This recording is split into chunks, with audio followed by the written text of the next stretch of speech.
اعوذ باللہ من الرحمن الرحیم۔ آئیے بہنیں، ہم آج مخرج کو جانیں گے۔ مخرج کو جان کر صحیح طریقے سے پڑھنا سیکھیں گے۔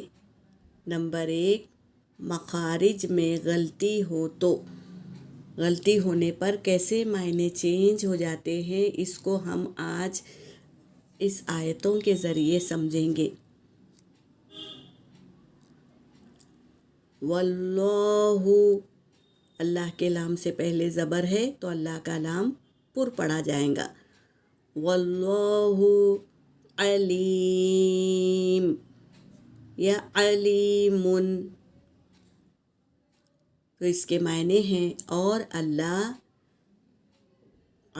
علیم، خوب جاننے والا۔ اگر ہم عین کی جگہ حمزہ پڑھ لیں گے تو کیسے معنی چینج ہو جاتے ہیں یہ ہم سمجھیں گے۔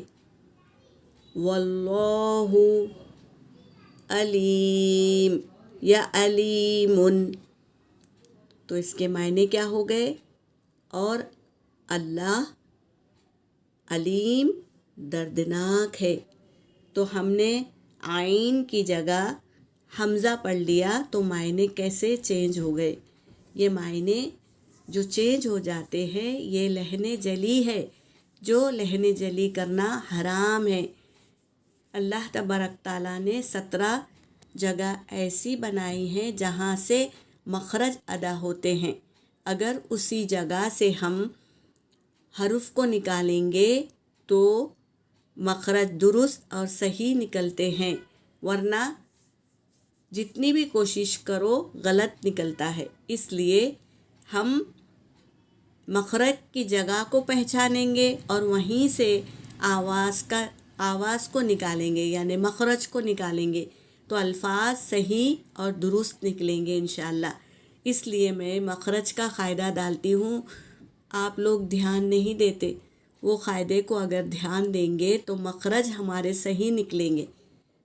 عین کہاں سے نکالنا ہے اور ہاں کہاں سے نکالنا ہے، ہاں کہاں سے نکالنا ہے، یہ سب چیزوں کو ہم جانیں گے تو ہمارے مخرج صحیح اور درست نکلیں گے انشاءاللہ۔ کوشش کرنا ہمارا کام ہے اور نعمت دینے والا تو اللہ ہے۔ تو اللہ تبارک تعالیٰ کبھی کسی کی کوشش کو ضائع نہیں کرتے، ضرور اس کا اجر دیتے ہیں۔ تو انشاءاللہ ہم بھی کامیاب ہوں گے، اللہ تبارک تعالیٰ ضرور ہمیں نعمت دیں گے مخرج کی اور تجوید کی انشاءاللہ۔ تو آپ لوگ سب مل کے اگر کوشش کریں گے، ہم اور آپ مل کے، تو اللہ تبارک تعالیٰ ضرور یہ نعمت دیں گے انشاءاللہ۔ ہم کوشش کریں گے۔ وآخر الدعوانا ان الحمد للہ رب